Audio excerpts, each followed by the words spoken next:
என் இனிய உலகத்தமிழ் மக்களே, தாய்மார்களே, பெரியோர்களே, சிறார்களே, என் அருமைச் சீடர்களே, யோக நண்பர்களே, யோக விரும்பிகளே, உங்கள் அனைவருக்கும் என் இனிய காலை வணக்கம். கலைஞர் தொலைக்காட்சி நிகழ்ச்சியில் நலமுடன் வாழ என்னும் பிரிவில் யோகாசனத்திற்கு அதிக முக்கியத்துவம் கொடுத்திருக்கிறார்கள். ஏன் அதிக முக்கியத்துவம் கொடுத்திருக்கிறார்கள் என்றால், இந்த ஒரு நிகழ்ச்சி தான் மக்களாக வாழ வைக்கும், ஆரோக்கியமாக வாழ வைக்கும், நோயின்றி வாழ வைக்கும், நினைவாற்றல் அதிகமாக இருக்கக்கூடிய குழந்தைகளாக வளர்க்க செய்யும்.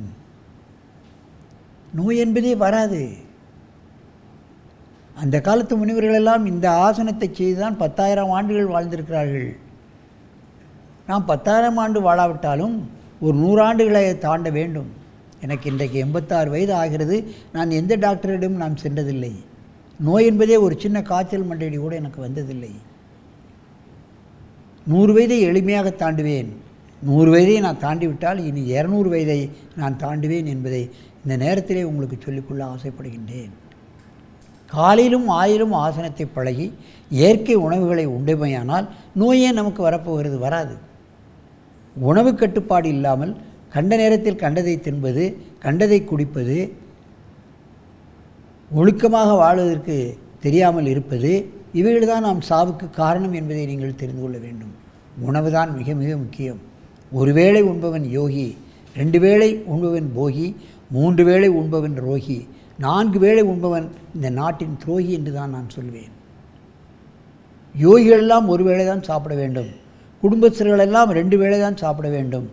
3 வேளை சாப்பிட்டால் எல்லோரும் நோயாளியாக ஆகிவிடுவார்கள். இரவில் சாப்பிடாமல் இருந்தாலே நாம் 100 வயதை தாண்டுகின்றோம். ஆசனமும் தேவையில்லை, ஒன்றும் தேவையில்லை. இரவில் சாப்பிடாமல் இருங்கள், பார்க்கலாம். நீங்கள் தூங்குகிறீர்கள், உங்களுடைய உறுப்புகள் தூங்க வேண்டாமா? ஜீரண கருவிகள் தூங்க வேண்டாமா? இரவில் தான் இன்றைக்கு நிறைய சாப்பிடுகிறார்கள் மனிதர்கள். அதனால்தான் அவன் அதிகமாக நோயைப்பட்டு செத்து போகின்றான். அந்த நிலை இன்றைக்கு பாருங்கள். வெளிநாட்டிலிருந்து ஒரு பெண்மணி தமிழகத்துக்கு வந்து என்னுடைய பயிற்சாலைக்கு வந்து இங்கே அவர்கள் யோகாசன ஆசிரியர் பயிற்சி பெற்று செல்ல போகிறார்கள். அவர்களுக்கு வயசு என்ன தெரியுமா?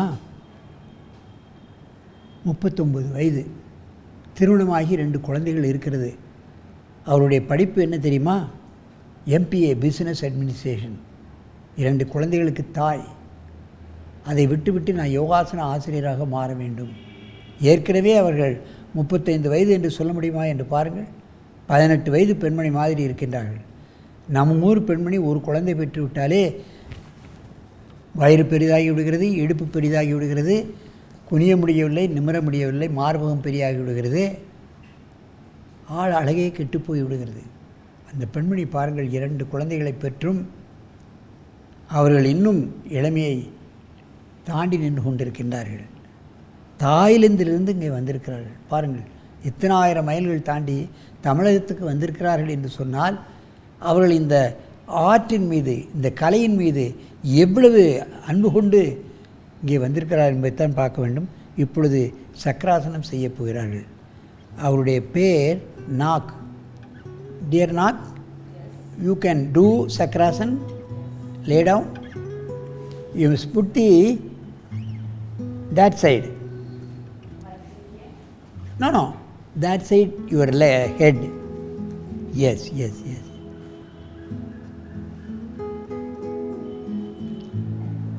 Yes, up. எவ்வளவு இது சக்கராசனம் கடுமையான ஆசனம், எவ்வளவு அனாசயமாக செய்கிறார்கள் பாருங்கள். அதைத்தான் நீங்கள் கவனிக்க வேண்டும்.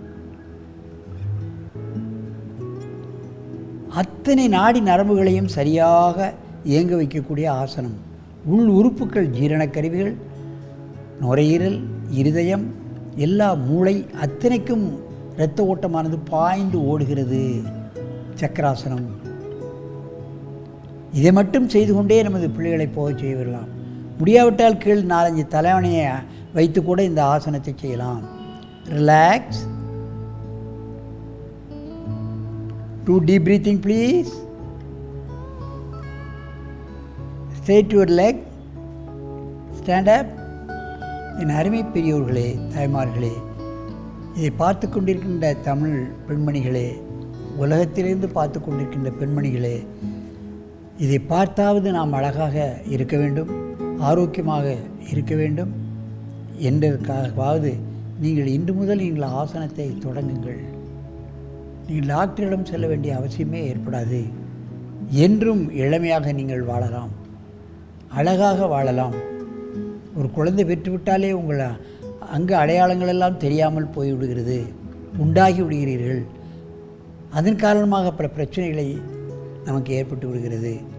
என் அருமை தாய்மார்களே, இன்றைக்கு பெண்கள் தான் நாட்டின் கண்கள். அவர்கள் ஆரோக்கியமாக இருக்க வேண்டும். ஆகவே இது போன்ற சின்ன சின்ன ஆசனங்களை அனுதினமும் பழகி ஆண்களும் பெண்களும் என்றும் ஆரோக்கியமாக நீங்கள் வாழ வேண்டும் என்று கேட்டு உங்களிடமிருந்து விடைபெறுவது ஆசனம் ஆண்டியப்பன். வணக்கம்.